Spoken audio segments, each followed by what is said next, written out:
Hello दोस्तों, आज Jharkhand APO का पेपर हो चुका है 20/12 को। ठीक है। और आपका पेपर कैसा गया आप कमेंट में बता देना। और इसमें जीएस का पेपर 100 क्वेश्चन और लॉ का पेपर 100 क्वेश्चन। ठीक है। अब इसमें जो जीएस का पेपर है उसको लेकर के मतलब ये चर्चा है कि मतलब वो बहुत टफ पेपर आया है। उसके हिसाब से आप देखोगे तो लगभग 45 से 55 क्वेश्चन के बीच में ही क्वेश्चन अटेम्प्ट हो पा रहे हैं। ठीक है ना, ये मैक्सिमम है कि इतने क्वेश्चन अटेम्प्ट हुए हैं। बाकी आप कम से कम लगा के चलिए कि 50-60 क्वेश्चन थोड़ा टफ क्वेश्चन है। मतलब थोड़ा क्या मतलब बहुत ज्यादा टफ क्वेश्चन है, 50 से 60 क्वेश्चन। लेकिन 45 से 55 क्वेश्चन आप छांटेंगे उसमें। जैसे साइंस के क्वेश्चन है तो साइंस के क्वेश्चन इतने टफ नहीं है। जैसे पॉलिटी के क्वेश्चन है, पॉलिटी के क्वेश्चन इतने टफ नहीं है ना। तो कुछ क्वेश्चन है, एक दो करंट के मान लीजिए, और बाकी नॉर्मल जैसे हिस्ट्री के क्वेश्चन है तो हिस्ट्री के क्वेश्चन भी इतने टफ नहीं है। ठीक है।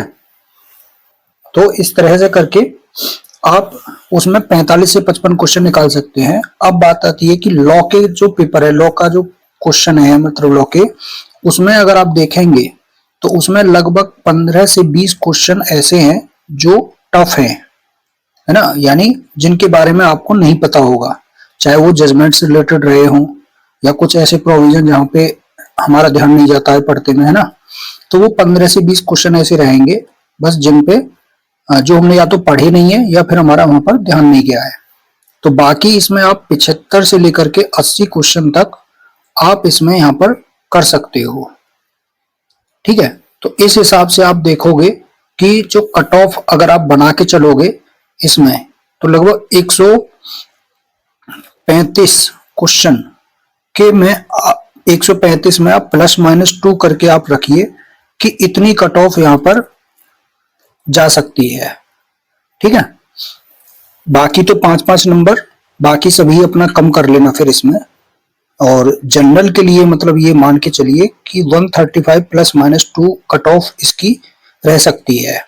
जैसे यूपीएसजीएस का पेपर अगर जब हुआ था तो उसमें भी 58, मैंने एग्जैक्ट कट ऑफ बताई थी 58। ठीक है। लेकिन उसमें 60 गई थी कट ऑफ जनरल के लिए। तो ऐसे ही इसमें है कि आप 135 +-2 आप करके चलिए तो इतनी कट ऑफ, क्योंकि देखो यहाँ पे 80 क्वेश्चन यहाँ पे करना वो बड़ी बात है, और वहां पर 45 क्वेश्चन आप करेंगे तो 135 बैठते हैं। ठीक है। तो मैक्सिमम इतने क्वेश्चन ही अटेम्प्ट हो पाएंगे। बाकी तो इससे ऊपर जो कैंडिडेट मिलेंगे वो बहुत कम कैंडिडेट यहाँ पे मिलते हैं फिर उसके बाद में। तो ये आपकी कट ऑफ रह सकती है मेरे हिसाब से। ठीक है। बाकी इसमें क्वेश्चन पेपर को सॉल्व करते हैं। इसमें जीएस पेपर है, इसमें जीएस पेपर है और लॉ पेपर है। दोनों की ही आंसर की आपको कराई जा रही है। ठीक है। दोनों का ही मिलान कर लेना। और ये ऑथेंटिक आंसर की है।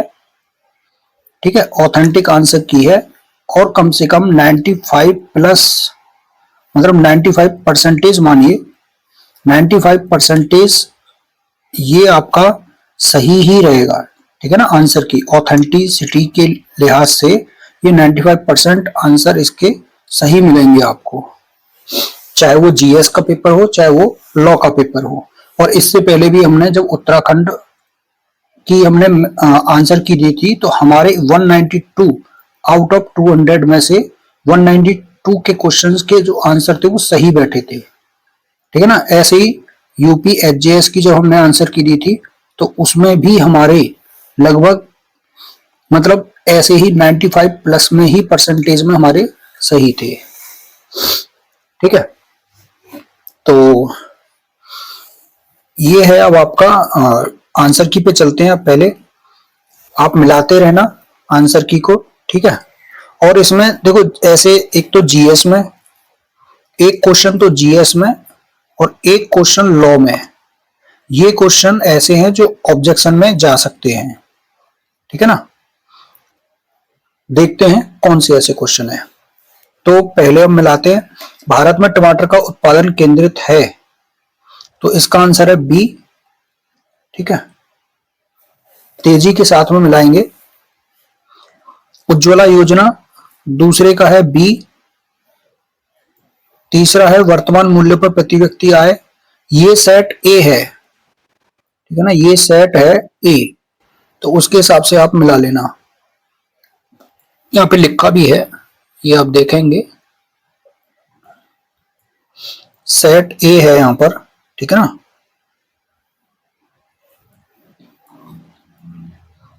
वर्तमान मूल्यों पर प्रति व्यक्ति आय यहां पर 26 नंबर है झारखंड का।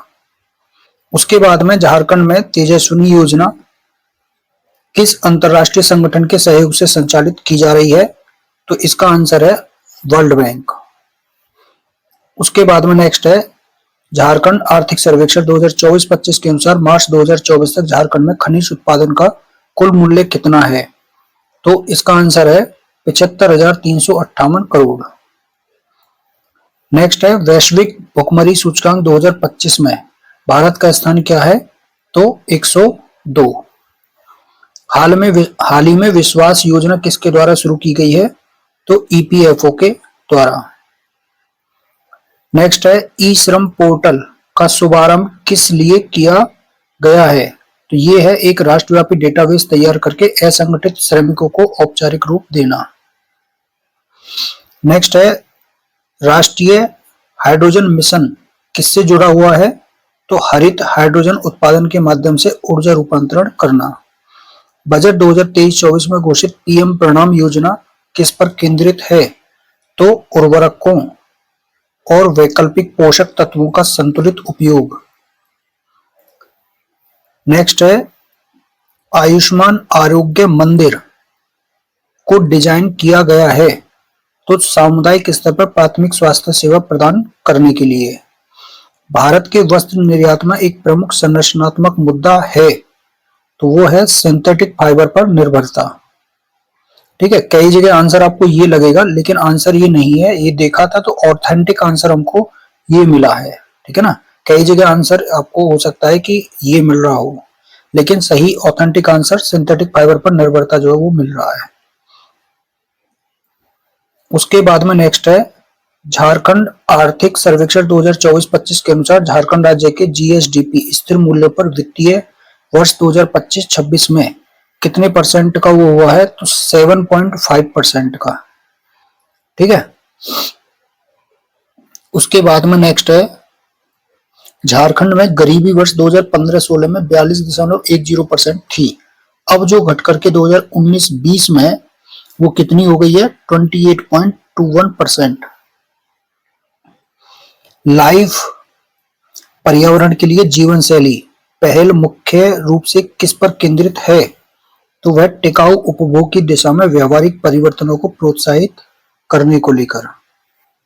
ठीक है, उसके बाद में नेक्स्ट है बिक्री वर्ष 2024-25 में एफडीआई का प्रवाह का सबसे बड़ा हिस्सा किसमें हुआ है, तो वह हुआ है सर्विसेज में। ठीक है, 16 का सी। सरकार चावल और गेहूं से हटकर फसल विविधीकरण पर जोर दे रही है, इसका ऑब्जेक्ट क्या है, जल तनाव और स्थिरता के मुद्दों को संबोधित करना। नेक्स्ट है भारत के किस राज्य में सिलकियारा सुरंग स्थित है, तो वह है उत्तराखंड में। नेक्स्ट है कौन सा अम्लीय वर्षा का मुख्य कारण है, तो वह है एयर पॉल्यूशन। मैंग्रोव पौधे प्रमुख रूप से कहां पर मिलते हैं, तो वह सुंदरवन डेल्टा में। उसके बाद में नेक्स्ट है निम्नलिखित राज्यों में से कौन सा एक राज्य भूमि स्खलन के लिए सर्वाधिक सुवेद्य नहीं है, ये पूछा है, तो वह है, नोट लगा हुआ है इसमें, ये ध्यान रखना, तो वो है राजस्थान। ठीक है, नेक्स्ट है कौन एक मैचिंग यहां पर नहीं है, तो ये है आपका चांदोली उत्तराखंड। ये उत्तराखंड में नहीं है, महाराष्ट्र में है। उसके बाद में नेक्स्ट है सप्तमुखी नदी किस डेल्टा प्रदेश की नदी है, तो ये है आपका सुंदरवन डेल्टा। उसके बाद में नेक्स्ट है कौन सा एक सुमेलित नहीं है यहाँ पर। तो ये वाला जो क्वेश्चन है ना, एक ये है ऑब्जेक्शन में। देखो जो अन्नपूर्णा है वो भारत में नहीं है, वो भी नेपाल में है, ठीक है। और जो गुरुला मंदाता है ये भी नेपाल में नहीं है, ये है तिब्बत में। ये कहां पर है? तिब्बत चीन में। नेपाल के बॉर्डर के पास में है लेकिन नेपाल में नहीं है, ठीक है ना। तो इसलिए इस पर भी कुछ जो आंसर जा सकता है और इस पर भी। लेकिन इसका जो ऑथेंटिक अगर आंसर मानोगे बिल्कुल एग्जैक्ट, क्योंकि ये नेपाल के पास में है ना। नेपाल का जो नॉर्थ वेस्ट वाला जो वो है पार्ट, उसके पास में है ये गुरुला मंदाता। लेकिन अन्नपूर्णा तो फैक्ट बिल्कुल सही है कि हाँ ये भारत में नहीं है, ये नेपाल में है ना। तो उसके हिसाब से, लेकिन अगर जो ऑब्जेक्शन में जिसने ये लगा दिया है ना, तो वो ऑब्जेक्शन कर सकता है इस बात पे। उसके बाद में नेक्स्ट है अमरावती, भवानी, हेमावती और काबिनी नदियां, ये किसकी सहायक नदियां हैं? तो ये हैं आपकी कावेरी की। उसके बाद में जो नेक्स्ट है क्वेश्चन 26, तमिलनाडु, आंध्र प्रदेश और केरल, इनकी लाल लेटेराइट मिट्टी जो है वो किस फसल के लिए अधिक उपयुक्त मानी जाती है? तो काजू के लिए। छोटा नागपुर क्षेत्र में मुंडा और संथाल जनजातियां किन पेड़ों की पूजा करती हैं? तो वो करती हैं आपका महुआ और कदम्ब की। उसके बाद में नेक्स्ट है झारखंड की गुआ और नुआ मंडी में से किस प्रकार के लौह अयस्क का खनन किया जाता है? तो वह है हेमेटाइट। नेक्स्ट है झारखंड के निम्नलिखित कोयला क्षेत्रों पर विचार कीजिए और इन्हें इनके स्थान के अनुसार पूर्व से पश्चिम की ओर सही क्रम में व्यवस्थित करना है। तो ये आपका आएगा 2, 3, 4, 1, ठीक है ना। फिर जयंती, बोकारो और फिर उत्तरी कर्णपुरा और औरंगा। नेक्स्ट है भारतीय राज्य झारखंड में हुंड्रू जलप्रपात वाटरफॉल जो है ये वो किस नदी पर स्थित है? तो ये है आपका सुवर्ण रेखा नदी पर। नेक्स्ट है लद्दाख के मुख्य निवासी ये क्या हैं? तो बौद्ध हैं इनमें और मुसलमान, जैसे जो सिया मुसलमान है ना वो है इनमें। तो 31 का ए हो गया। भारत के निम्नलिखित बांधों में से किस बांध को कनाडा बांध के नाम से जाना जाता है? तो ये है आपका मसंजोर बांध। मसंजोर बांध जो कि मयूराक्षी नदी पर है, ठीक है ना। उसके बाद में नेक्स्ट है भारतीय प्रायद्वीप का सबसे ऊंचा शिखर कौन सा है? तो वह है अनाईमुडी। उसके बाद में नेक्स्ट है ये मैचिंग करने हैं झारखंड राज्य के जिले और अनुसूचित जनजाति जनसंख्या 2011 को परसेंटेज में, ठीक है। तो इसका आंसर आएगा आपका सी, यानी DABC, यानी कोडरमा।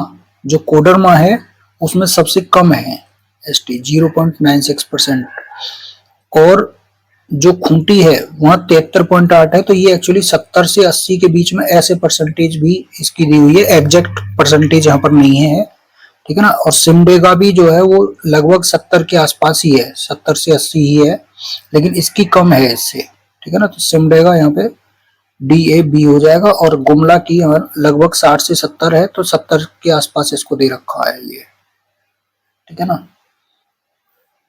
उसके बाद में नेक्स्ट है पूर्वोत्तर के वे 4 राज्य कौन से हैं जो समान रूप से गुवाहाटी हाईकोर्ट से संबंधित हैं? तो असम, मिजोरम, नागालैंड और अरुणाचल प्रदेश। कौन लोक लेखा समिति के अध्यक्ष की नियुक्ति करता है? तो वह है लोकसभा का अध्यक्ष, ठीक है ना, लोकसभा स्पीकर। नेक्स्ट है कौन है केंद्रीय सतर्कता आयुक्त, यानी जो सेंट्रल विजिलेंस कमिश्नर है उसका चयन करने वाली समिति का मेंबर नहीं होता है? तो भारत के मुख्य न्यायाधीश, ठीक है। किस राज्य में विधान परिषद नहीं है? तो यहाँ पे देखो MM से इसने 2 दे दिए हैं, ठीक है ना। तो यहीं पे गड़बड़ होती है। तो इसमें जो नहीं है इसका वो मध्य प्रदेश नहीं है, जबकि महाराष्ट्र में है, ठीक है ना। कैसे दे दिए हैं? इस सीरीज के हिसाब से, तम्बुक। ठीक है ना। तो इसमें एक एम है, तो इस एम का मतलब महाराष्ट्र है, दो एम है नहीं, तो इसलिए इसने यहाँ पे कंफ्यूज करने के लिए दिया है, बच्चे ट्रिक से याद कर लेते हैं। तो उसके बाद में 39 है यहाँ पर, भारत के सुप्रीम कोर्ट के न्यायाधीशों की संख्या में वृद्धि कौन कर सकता है, तो संसद कर सकती है विधि बना करके, ठीक है। उसके बाद में नेक्स्ट है यहाँ पर 40, जल विवाद न्यायाधिकरण के नाम दे रखे हैं और उन विवादों में शामिल राज्यों में सही क्रम इसमें बताना है, ठीक है। तो यहाँ पर आपका आएगा बी सी डी और ए, बी सी डी ए, इसको आपको देख लेना है। उसके बाद में नेक्स्ट है आपका भारतीय गणराज्य के पहले से बाद के राष्ट्रपतियों के संदर्भ में व्यवस्थित करना है। तो यहां पर इसका आएगा 2, 3, 4 और 1, है ना। यानी सबसे पहले कौन है, वीवी गिरी। वीवी गिरी मतलब जो 1969 से लेके 74 तक थे। फिर उसके बाद नीलम संजीव रेड्डी जो 77 से लेकर के 82 तक 82 तक रहे। फिर उसके बाद शंकर दयाल शर्मा जो 92 से लेकर के 97 तक रहे। और जो के आर नारायण है वो 97 से लेकर के 2002 तक रहे। तो इस तरीके से हैं ये। उसके बाद में नेक्स्ट है भारत के नागरिकों के लिए राज्यसभा का सदस्य बनने हेतु न्यूनतम आयु 30 वर्ष, ठीक है। भारत की संविधान सभा की अंतिम बैठक कब हुई थी, तो 24 जनवरी 1950 को, ठीक है। नेक्स्ट है दिनेश गोस्वामी समिति, इसका संबंध किससे था, तो ये है निर्वाचन सुधार यानी इलेक्शन रिफॉर्म से related. Working a democratic constitution the Indian experience पुस्तक किसने लिखी है, तो ऑस्टिन की ये पुस्तक है। उसके बाद में नेक्स्ट है भारत के महान्यायवादी के संबंध में कौन सा कथन सही है, तो सही पूछ रहा है यहाँ पर। तो उसको बोलने का अधिकार तो होता है लेकिन वोटिंग का राइट नहीं होता है। कार्रवाई में भाग लेने का और बोलने का अधिकार होता है लेकिन वोट करने का अधिकार नहीं होता, ठीक है। तो कौन सा सही है, तो 46 का हो गया डी। उसके बाद में नेक्स्ट है किस राज्य में लोक सेवा आयोग, किस राज्य में लोक सेवा आयोग के अध्यक्ष की नियुक्ति कौन, किसी राज्य में मतलब लोक सेवा आयोग के अध्यक्ष की नियुक्ति कौन करता है स्टेट वाले की, तो वो राज्यपाल करता है, आर्टिकल 316 यानी 316। उसके बाद में नेक्स्ट है सरकारी आयोग के बारे में कौन सा स्टेटमेंट सही नहीं है, ये पूछ रहा है। तो इसने कभी भी आर्टिकल 356 को समाप्त करने की सिफारिश नहीं की है, ठीक है ना। तो ये आंसर ये सही है। नेक्स्ट है भारत में स्थानीय स्वशासन से संबंधित 73वें और 74वें संशोधन के संबंध में कौन सा स्टेटमेंट यहाँ पर सही नहीं है, तो केवल थर्ड वाला इसमें से सही नहीं है कि यदि कोई पंचायत समय से पहले भंग हो जाती है तो 6 महीने के भीतर चुनाव ही किए जाने चाहिए और नया निकाय पूर्ण कार्यकाल के लिए कार्य करता है, ये गलत है, ठीक है। नेक्स्ट है कौन सा भारत में असम्मित संघवाद यानी असिमेट्रिकल फेडरलिज्म का सटीक उदाहरण नहीं है, ये पूछा है। तो यहाँ पर अखिल भारतीय सेवाएं। संविधान के किस अनुच्छेद में राष्ट्रपति के पुनर्निर्वाचन, तो ये तो आपका आसान है 57, ठीक है। जन्म पंजीकरण के आधार पर 2024 में झारखंड के किस जिले में लिंगानुपात अधिकतम है, तो वह है आपका सिमडेगा में, ठीक है।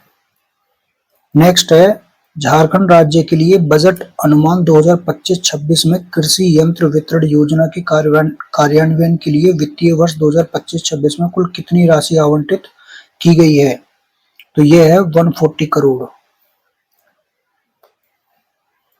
नेक्स्ट है कौन सा देश भारत के एकीकृत भुगतान इंटरफेस को अपनाने वाला पहला कैरिबियन देश जो बन गया है, तो त्रिनिदाद एंड टोबैगो।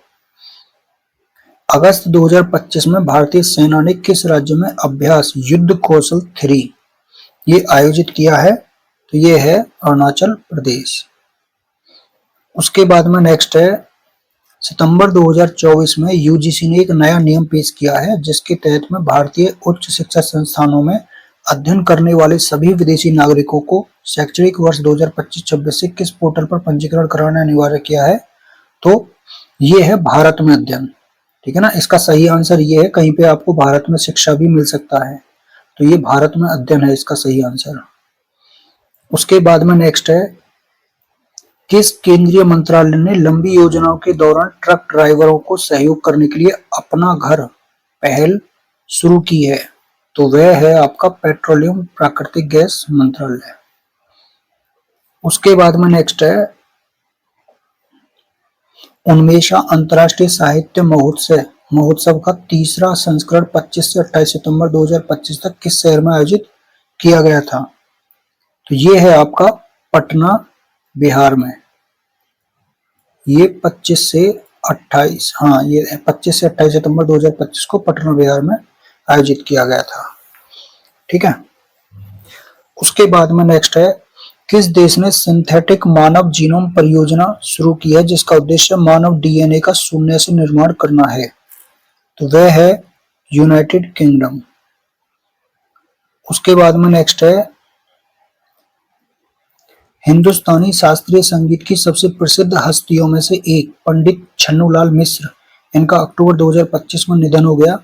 तो वे कौन थे। तो एक गायक थे, ठीक है ना।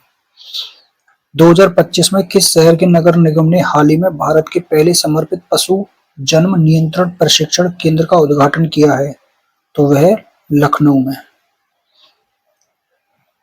लखनऊ के नगर निगम ने। नेक्स्ट है, फुटबॉल फॉर स्कूल कार्यक्रम फीफा की एक पहल है जो बच्चों में फुटबॉल और जीवन कौशल विकास को बढ़ावा देने के लिए किस अंतर्राष्ट्रीय संगठन और भारत के स्कूल शिक्षा और साक्षरता विभाग डोजल जैसे राष्ट्रीय प्राधिकरणों के साथ साझेदारी में शुरू की गई है। तो यह है आपका यूनेस्को के साथ।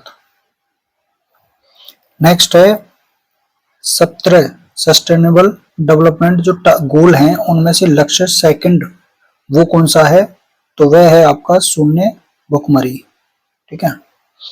श्रीमती पूर्णिमा महतो को किस क्षेत्र में उनके विशिष्ट योगदान के लिए वर्ष 2024 के लिए पद्मश्री से सम्मानित किया गया है। तो वह है आपका स्पोर्ट्स यानी खेल। नेक्स्ट है, अगस्त 2025 में किस भारतीय राज्य ने एशिया रग्बी अंडर 20 चैंपियनशिप 2025 की मेजबानी की है। तो वह है आपका डी बिहार यानी राजगीर, बिहार के राजगीर में। झारखंड सरकार की सावित्रीबाई फुले किशोरी समृद्धि योजना के तहत 2024 तक एक लाभार्थी को अधिकतम कितनी वित्तीय सहायता प्रदान की जाती है। तो वह है आपका 40,000। नेक्स्ट है आपका त्रिपिटक, यहां से आसान है। त्रिपिटक किस धर्म का धर्म ग्रंथ है। तो बौद्ध धर्म। नेक्स्ट है, कुतुब मीनार का निर्माण किसने कराया है। तो कुतुबुद्दीन ऐबक ने शुरू किया था और इल्तुतमिश ने उसे पूर्ण कराया था। राजमहल ट्रैप का निर्माण कब हुआ था। तो ये आपका जुरासिक पीरियड, ठीक है ना, जो क्रिटेरियस एरा भी इसको बोलते हैं। तो जुरासिक पीरियड के दौरान इसका हुआ था। भारत का हीराखंड किस राज्य को कहा जाता है। तो वह है आपका झारखंड, ठीक है। उसके बाद में नेक्स्ट है, 1917 में चंपारण से महात्मा गांधी के द्वारा किस आंदोलन की शुरुआत की गई थी। तो वह है आपका सत्याग्रह, ठीक है ना, जिसको नील सत्याग्रह भी कहते हैं। उसके बाद में आरएसएस की स्थापना किस वर्ष हुई थी। तो ये हुई थी 1925 में, ठीक है ना, 28 सितंबर 1925 को, जो के वी हेडगेवार के द्वारा की गई थी। उसके बाद में नेक्स्ट है, दिल्ली चलो का आह्वान किसने किया था। तो सुभाष चंद्र बोस ने, ठीक है ना। उसके बाद में नेक्स्ट है, भारत में कैबिनेट मिशन किस वर्ष आया था। तो वह आया था 1946 में, जो 24 मार्च 1946 को भारत पहुंचा था। 1915 में हिंदू महासभा के संस्थापक कौन थे। तो ये है आपका मदन मोहन मालवीय। नेक्स्ट है भू राजस्व आकलन की दहसाला व्यवस्था अकबर के शासनकाल में लागू की गई थी। मूलतः यह किसके दिमाग की उपज थी? तो राजा टोडरमल। ठीक है। अष्टप्रधान 8 मंत्रियों की एक परिषद थी जो इस राजा को सलाह देता था। तो ये किस राजा को? यानी शिवाजी के टाइम पे। उसके बाद में नेक्स्ट है मनसबदारी प्रथा किसने शुरू की? तो मनसबदारी प्रथा अकबर ने शुरू की थी। ठीक है ना, 1571 में। प्रागैतिहासिक काल में झारखंड किस नाम से जाना जाता था? तो ये है खोखरा। उसके बाद में नेक्स्ट है खरकई। खरकई किसकी सहायक नदी है? तो वह है आपके सुवर्ण रेखा की। तीर्थंकर की जो परिकल्पना है वो किस धर्म से संबंधित है? तो वह जैन धर्म से संबंधित है। सांची स्तूप का निर्माण किसने करवाया था? तो अशोक ने करवाया था। ठीक है। उसके बाद में नेक्स्ट है गाथा सप्रशस्ति। गाथा सप्रशस्ति के लेखक कौन है? तो वह हाल हैं। ठीक है ना। वह प्रक्रिया जिसमें पत्तियों से जल खोते हैं, ठीक है ना, तो वो होती है ट्रांसपिरेशन यानी वाष्पोत्सर्जन। उसके बाद में नेक्स्ट है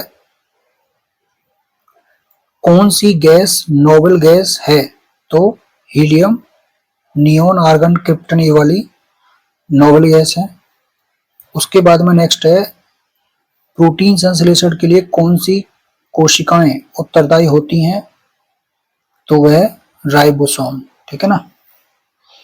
वाशिंग सोडा का जो केमिकल फॉर्मूला है सोडियम कार्बोनेट में 10H2O। ठीक है ना। उसके बाद में नेक्स्ट है जैव अणु जो आनुवंशिक जानकारी संग्रहित करता है तो वह है डीएनए। ठीक है। माइक्रोस्कोप में किस प्रकार के लेंस का उपयोग किया जाता है? तो वह है आपका कॉन्वेक्स लेंस। नेक्स्ट है सफेद प्रकाश का रंगों में विभाजन कहलाता है डिस्पर्जन यानी विक्षेपण।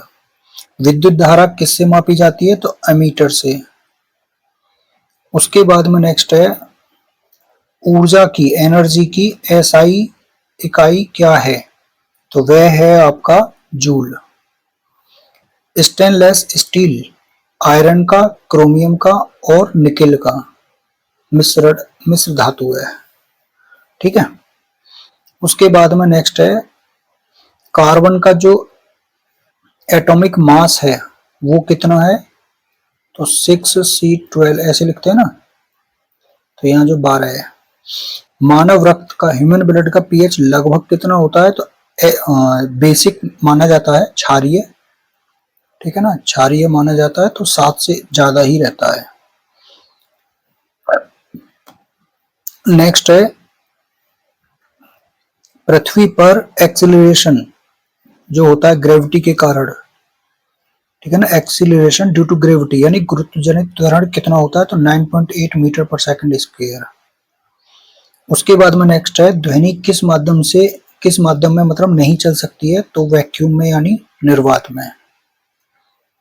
नेक्स्ट है मानव शरीर में रक्त छानने वाला अंग कौन सा है? तो वह है आपका किडनी। ठीक है ना।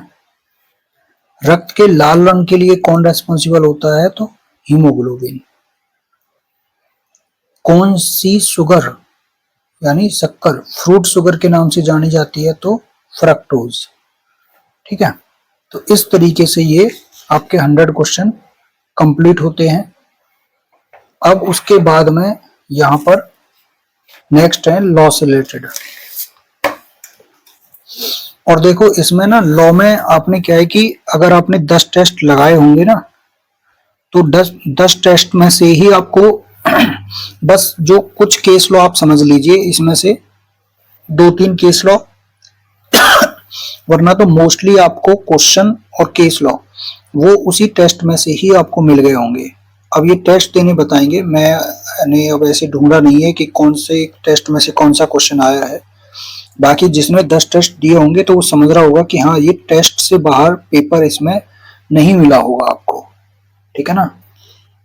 बस दो तीन केस मान लीजिए बस जो बाहर हैं, वो मैं बता दूंगा कौन से केस हैं, और बाकी ऐसा कोई नहीं है कि जो लेटेस्ट जजमेंट जिसने पढ़े हैं 2024 की जो जजमेंट है, कॉन्स्टिट्यूशन वाली जो वीडियो है और जो सीआरपीसी आईपीसी एविडेंस से रिलेटेड जो केस लॉ थे उनसे संबंधित जो वीडियो थी जिसने वो देखी है, तो उसमें से और जो टेस्ट दिए हैं 10 फ्री जो टेस्ट दिए थे उसमें से ही आपको क्वेश्चन पेपर मिलेगा, ठीक है ना। 2-3 यहाँ से केस लॉ की अगर बात छोड़ दें तो उसके बाद में अब चलते हैं तो एविडेंस की धारा 32(1) के अंतर्गत दिया गया स्टेटमेंट किस प्रक्रिया में रिलीवेंट है, तो वह दोनों में है। उसमें लिखा है कि कार्यवाही की प्रकृति चाहे कैसी ही क्यों न रही हो, है ना 32 में। तो इसका मतलब कैसी ही क्यों न रही हो का मतलब हो गया सिविल और आपराधिक दोनों में, ठीक।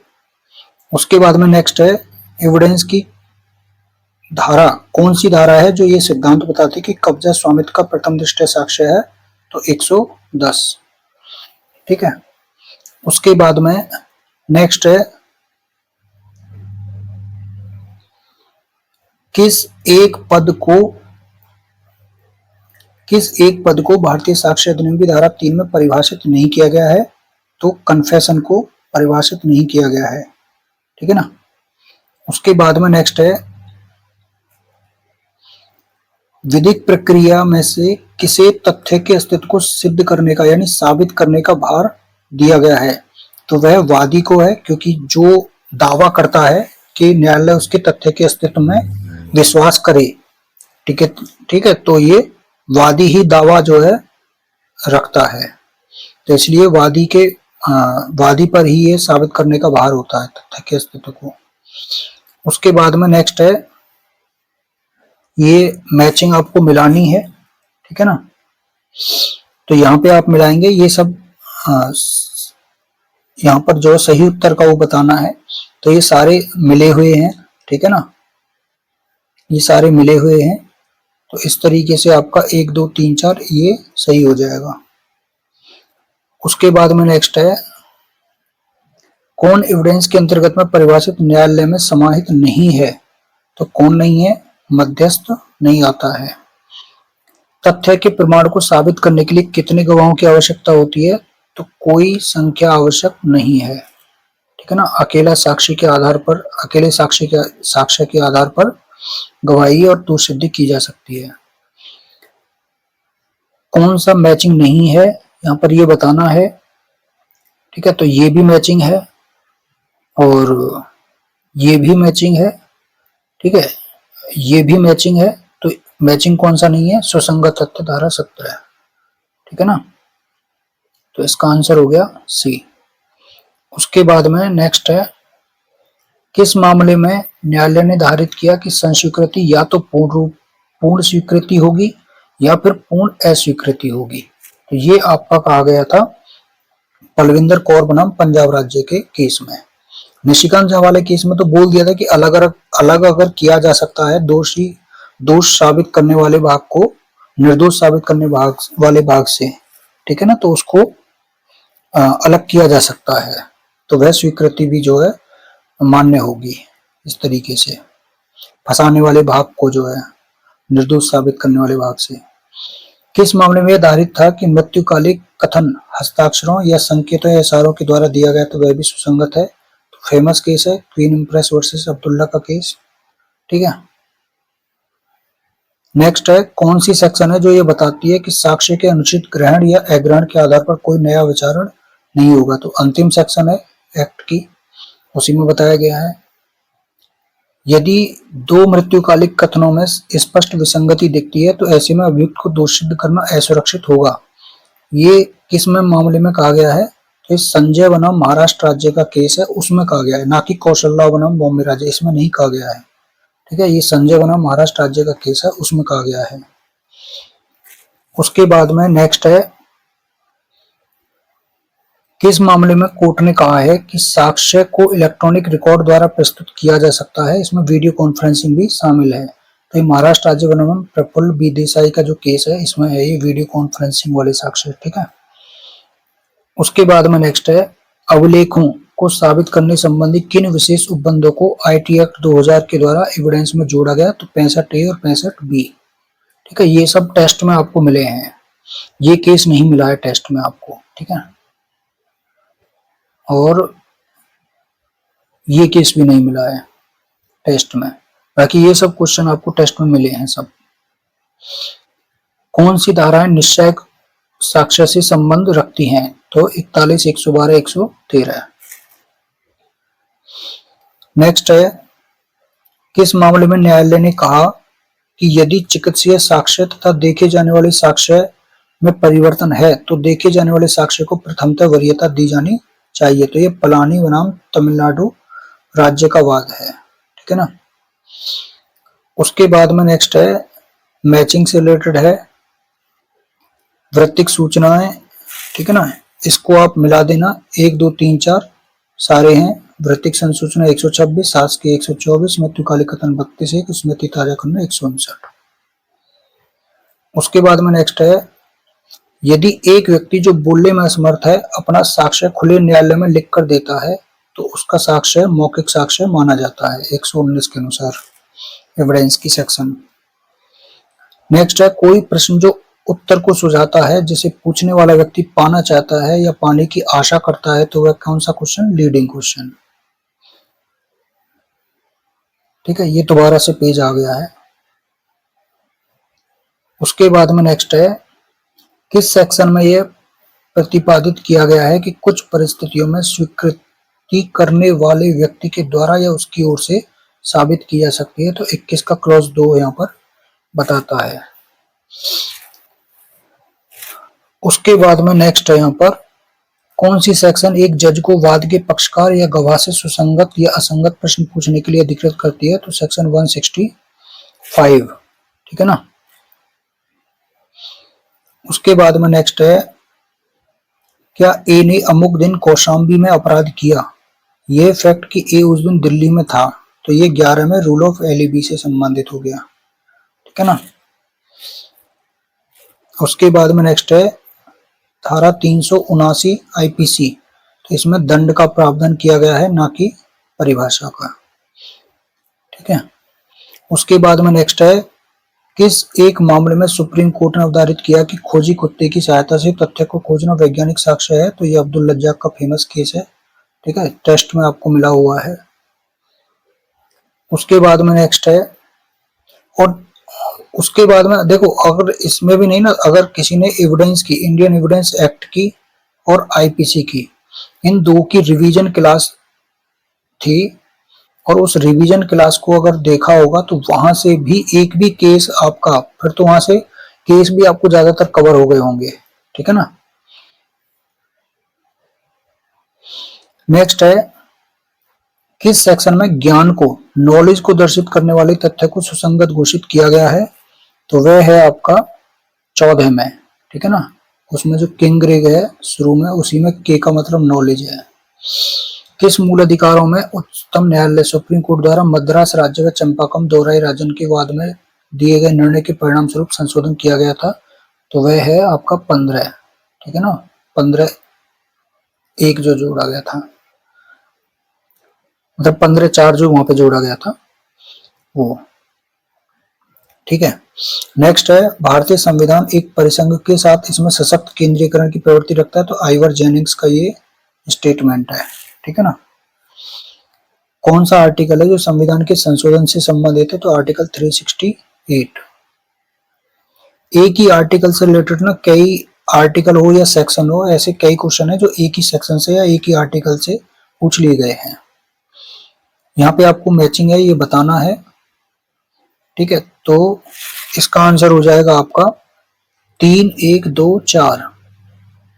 ठीक है, यानी 20(1) आपका हो गया दंड विधि में भूतलक्षी प्रवर्तन, 30(1) आपका हो गया अल्पसंख्यक शैक्षणिक संस्थाओं का प्रशासन, 16 हो गया राज्य सेवा में समान अवसर और 15(1) होगा पक्षपात के विरुद्ध सुरक्षा। नेक्स्ट है किस आर्टिकल के अंतर्गत में सुप्रीम कोर्ट में अपील के लिए हाई कोर्ट के द्वारा सर्टिफिकेट जारी किया जाता है? तो 134 ए। किस आर्टिकल में ये बताया गया था कि सुप्रीम कोर्ट के द्वारा घोषित विधियां सभी न्यायालयों पर बाध्यकारी होती हैं? तो ये है आपका आर्टिकल 141 ए, 141 मतलब। किस मामले में सुप्रीम कोर्ट ने कहा है कि आर्टिकल 14 वर्ग विधायन को मना करता है लेकिन ये युक्तियुक्त वर्गीकरण को नहीं मना करता है? ये आपको आर के Garg versus Union of India का केस है, इसमें कहा गया था। कौन सा आर्टिकल है जो सुप्रीम कोर्ट को मौलिक अधिकारों को छोड़ करके अन्य उद्देश्यों के लिए रिट या आदेश जारी करने का अधिकार देता है? तो वह है आर्टिकल 139। उसके बाद में नेक्स्ट है ए, जो जेड का सेवक है और जिसे जेड ने अपनी प्लेट की देखरेख एंट्रस्टेड कर दी है, न्यस्त कर दी है, जेड की सम्मति के बिना प्लेट को लेकर बेईमानी से भाग गया, तो ए ने कौन सा अपराध किया है? चोरी का। ठीक है। उसके बाद में नेक्स्ट है, ये शायद चौथा इलस्ट्रेशन है 378 का। नेक्स्ट है, किस अनुच्छेद में राज्य विधायिका के अनुसमर्थन द्वारा संशोधन नहीं किया जा सकता? तो जो 54 जो आर्टिकल है, ये इसके बिना संशोधन इसमें नहीं किया जा सकता, इसके अनुसमर्थन से ही संशोधन किया जाएगा। ठीक है ना। राष्ट्रपति के निर्वाचन से संबंधित जो है, जिसमें आधे से अधिक राज्यों का समर्थन की आवश्यकता होती है, तीसरे प्रकार का जो बहुमत होता है। सुप्रीम कोर्ट ने state of Punjab versus Davinder Singh के मामले में, ये 2024 का लेटेस्ट जजमेंट है, ये भी आपको टेस्ट सीरीज में मिला है। ठीक है। तो इसमें जो वो है, ये नियतकालिक जो समीक्षा है, इसके बारे में ये बात की गई है। देखो कई जगह आपको इस जजमेंट से रिलेटेड जो डिस्प्यूट होगा, ऐसा नहीं है कि सारी चीजें कही गई हैं, ये बात तो यहाँ पे कही ही नहीं गई है सी वाली।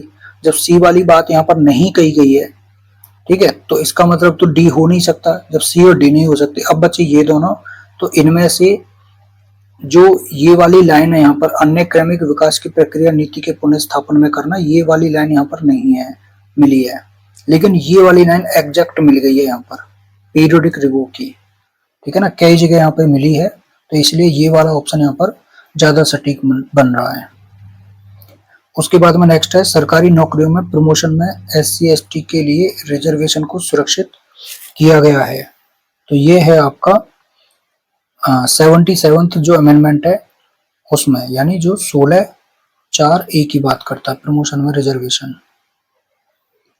उसके बाद में नेक्स्ट है, संसद के दोनों सदनों के संयुक्त सत्र में लाए गए विधेयक को पास कराने के लिए कितने बहुमत की अपेक्षा होती है? तो ये साधारण बहुमत की अपेक्षा होती है। यहाँ पर किस प्रमुख वाद में सुप्रीम कोर्ट ने चुनाव बॉन्ड, ये भी आपको 2024 का केस है ये, और टेस्ट सीरीज में भी आपको मिला है। ठीक है ना।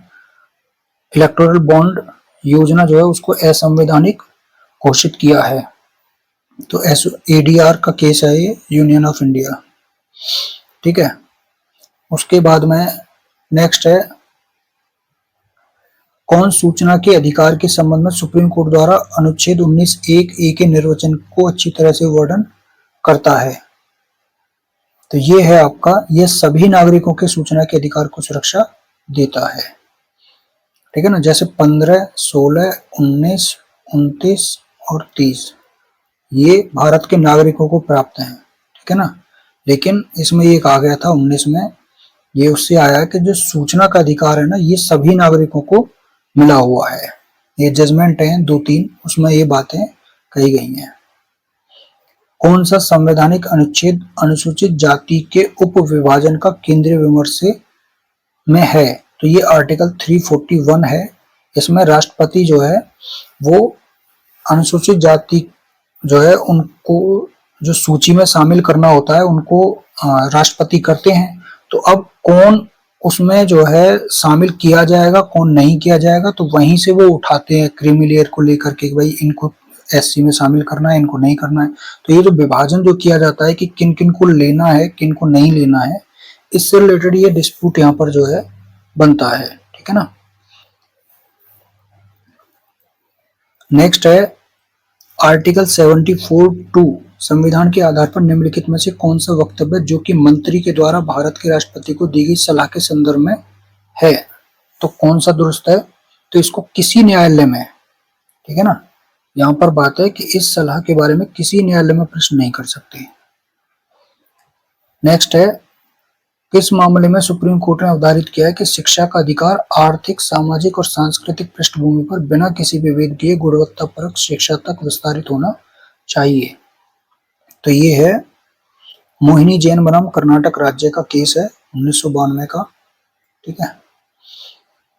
उसके बाद में नेक्स्ट है, किस मामले में सुप्रीम कोर्ट ने राष्ट्रीय न्यायिक नियुक्ति आयोग के द्वारा जजों की नियुक्ति के लिए संवैधानिक 99 संविधान संशोधन अधिनियम को निरस्त कर दिया? तो ये है आपका in Supreme Court advocates on record association versus Union of India.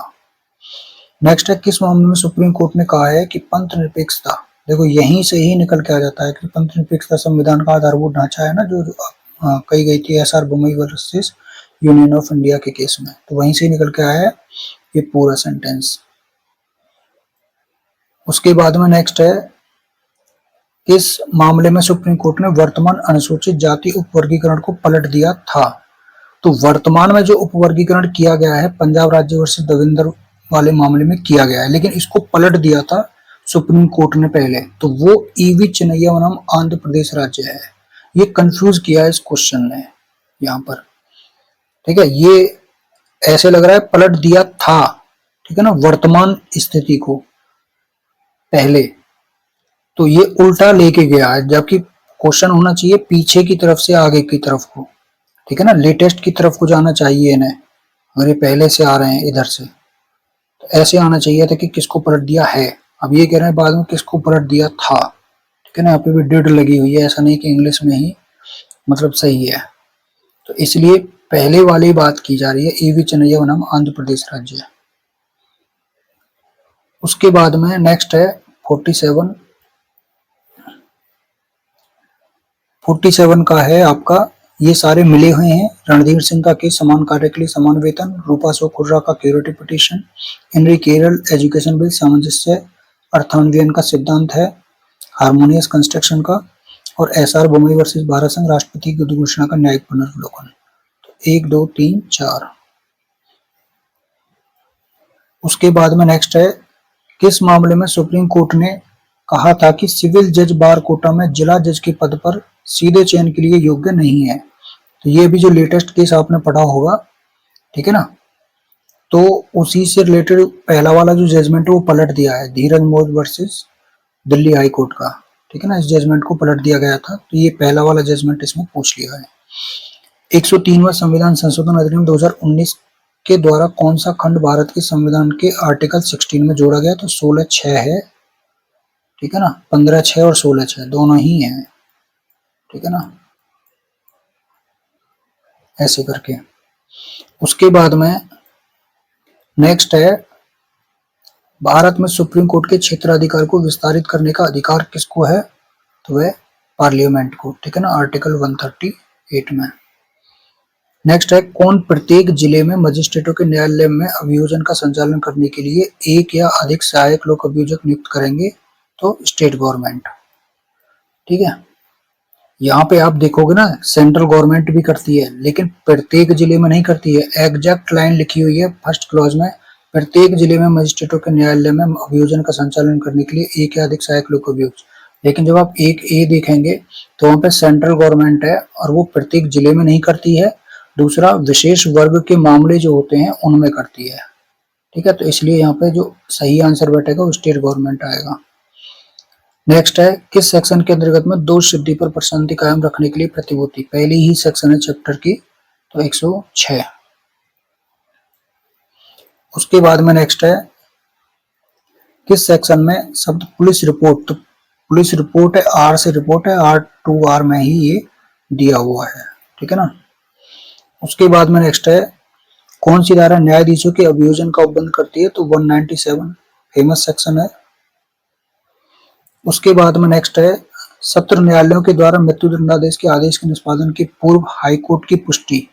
तो पुष्टि कहाँ पे की जाती है? 368 में। 66 में पेश किया जाता है।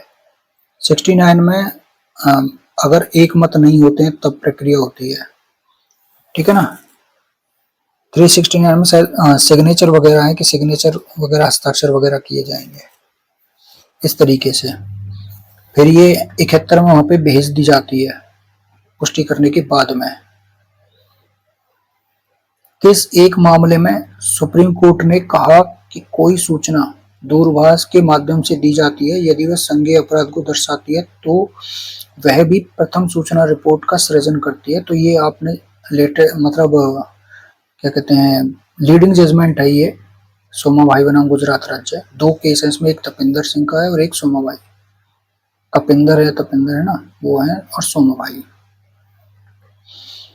किस मामले में सुप्रीम कोर्ट ने कहा है कि सभी प्रकार की लिव इन रिलेशनशिप विवाह की प्रकृति की रिलेशनशिप नहीं होती है? तो ये आपका है डी वेलुस्वामी बनाम डी पेंचई अमाल, यानी 2010 का ये जजमेंट है, ठीक है ना। इसमें ये बात कही गई थी।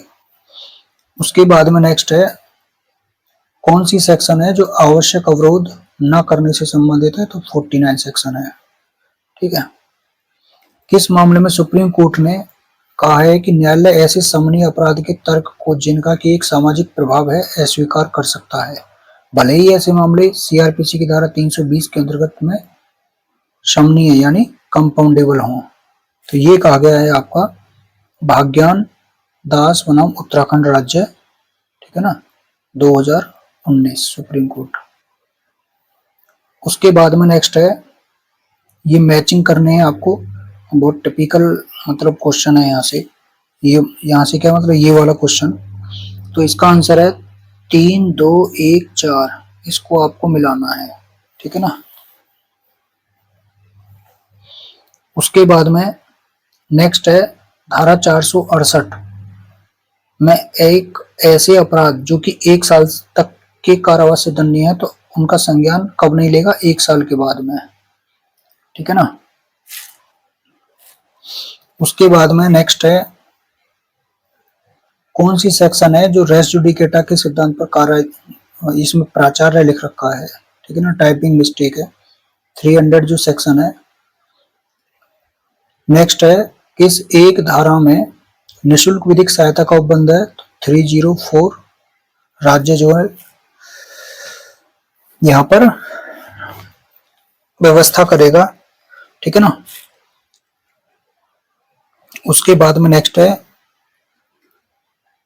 कहां पर ये दिया हुआ है कि मृत्युदंड की सजा के निष्पादन के ढंग का वर्णन किया है कि जब तक वह मर न जाए तब तक गर्दन से लटका करके रखा जाए? तो ये आप फॉर्म संख्या 42 आप देखेंगे सेकंड शेड्यूल में, तो उसमें दिया हुआ है। जमानतीय और अजमानतीय अपराधों का जो वर्गीकरण है वो फर्स्ट शेड्यूल में दिया हुआ है, ठीक है ना। उसके बाद में नेक्स्ट है, एक ये क्वेश्चन जो था ऑब्जेक्शन में जो जाएगा, ठीक है ना, क्योंकि यहाँ पे दिया ही नहीं है, यहाँ पे 73 दे दिया, 74 होना चाहिए था, तो ये क्वेश्चन ऑब्जेक्शन में जाएगा। ऑब्जेक्शन में क्या जाएगा, या फिर ये कहेंगे इसको डिलीट ही कर देंगे वो।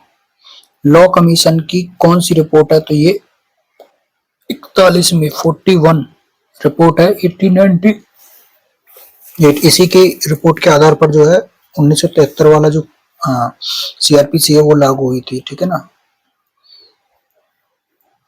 उसके बाद में नेक्स्ट है, किस धारा के अंतर्गत में सब डॉक्यूमेंट इसको परिभाषित किया गया है? तो ये है सेक्शन 29। किसने ये कहा है कि आईपीसी में आपराधिक भावना के सिद्धांत को स्थान प्राप्त नहीं है? ये कठिन है, ठीक है ना क्वेश्चन, जेडी मैन। उसके बाद में नेक्स्ट है, किस मामले में सुप्रीम कोर्ट ने कहा है कि सीआरपीसी और धारा 438 आर्टिकल 21 का अभिन्न अंग नहीं मानी जा सकती हैं? तो ये देखो SC/ST एक्ट से रिलेटेड जो पृथ्वीराज चौहान का केस है ना 2018 का, उससे रिलेटेड ये उसमें ये बात कही गई थी।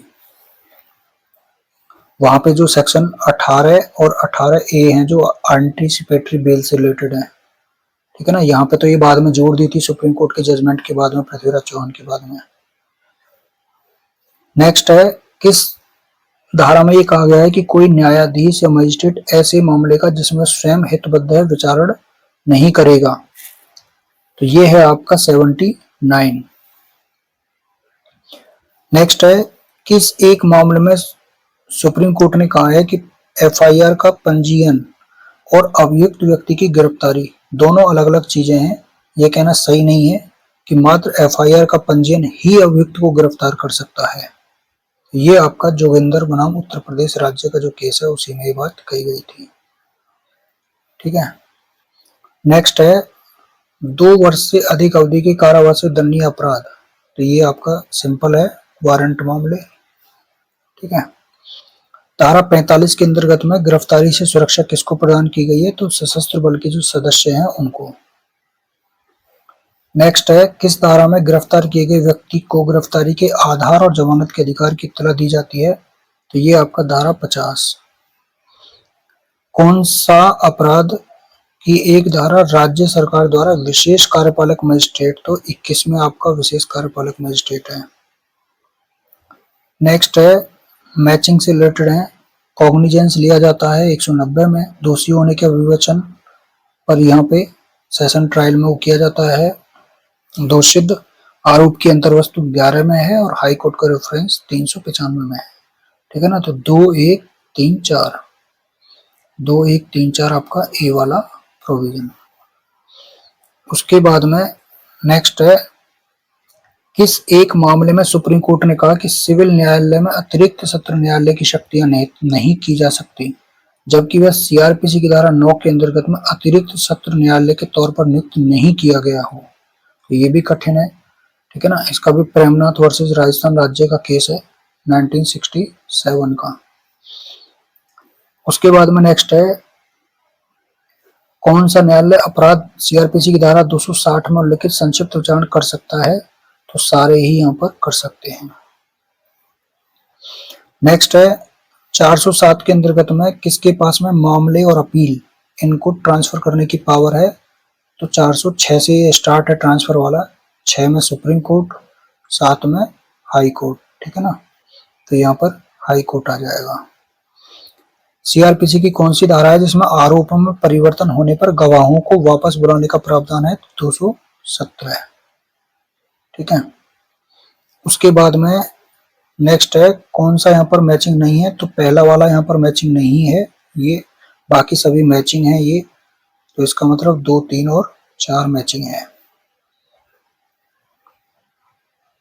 नेक्स्ट है, एक पुलिस ऑफिसर यह बतलाने को कि अमुक चुराई हुई संपत्ति कहाँ रखी है उसे उत्प्रेरित करने के लिए बी को टॉर्चर करता है, तो यहाँ पर 330।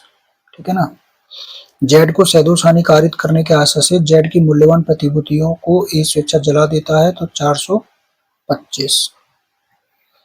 उसके बाद में नेक्स्ट है, किस सेक्शन में आईपीसी में अश्लील कार्य और गाने, तो वह 294। ठीक है। 303 से देखो 2 तरीके से पूछ लिया है क्वेश्चन। 303 को सुप्रीम कोर्ट ने अनकॉन्स्टिट्यूशनल घोषित किया क्योंकि ये किसका उल्लंघन करती है, तो आर्टिकल 14 और 21 का। ठीक है। उसके बाद में नेक्स्ट है, एक गड्ढे पर लकड़ियां और घास, ये सिंपल है, 299 का इलस्ट्रेशन है ये पहला। ठीक है ना, तो वहां पर दिया हुआ है आपराधिक मानववध का अपराध किया उसने। वह मामला जिसके द्वारा 1870 में धारा 34 में व्यक्तियों के बाद सबके सामान्य आशय को अग्रसर करने में जोड़ा गया है, तो ये आपका गणेश सिंह बनाम राम राजा का केस है। ठीक है ना, ये 1869 का है ये केस।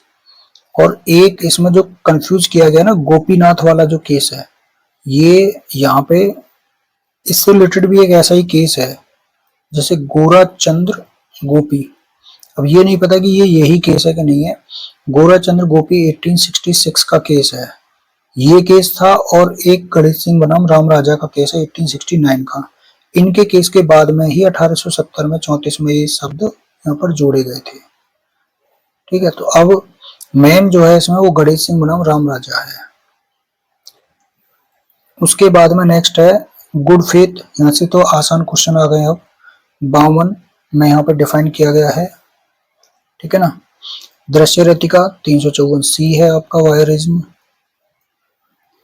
उसके बाद में 91 किस एक ने परिभाषित किया है कि अपराध वह कृत्य है जो विधि द्वारा वर्जित और समाज के नैतिक मनोभावों का विद्रोही है?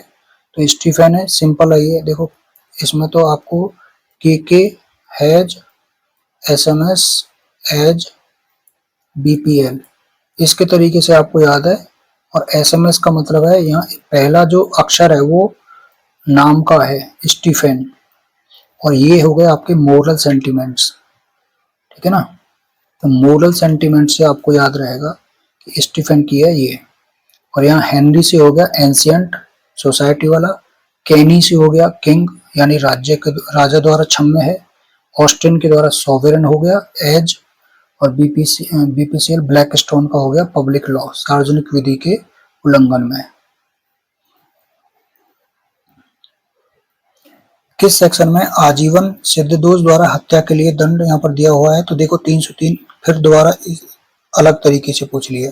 तो 3 से रिलेटेड 3 क्वेश्चन यहाँ पे बना दिए हैं, एक 14 और 21 के आधार पर, एक यहाँ पे डायरेक्ट आजीवन सिद्धदोष द्वारा, और एक जगह पूछ लिया है वो मैचिंग में मिट्ठू सिंह वाली, ठीक है ना। तो अलग अलग तरीके से यहाँ पे पूछ लिया है। तो इसका आंसर 303 हो गया, ठीक है। उसके बाद में किस एक मामले में सुप्रीम कोर्ट ने कहा है कि अपराध के घटित होने के क्रम में सामान्य आशय घटनास्थल पर भी विकसित हो सकता है? तो ये ऋषिदेव पांडे बनाम यूनियन ऑफ इंडिया का केस है।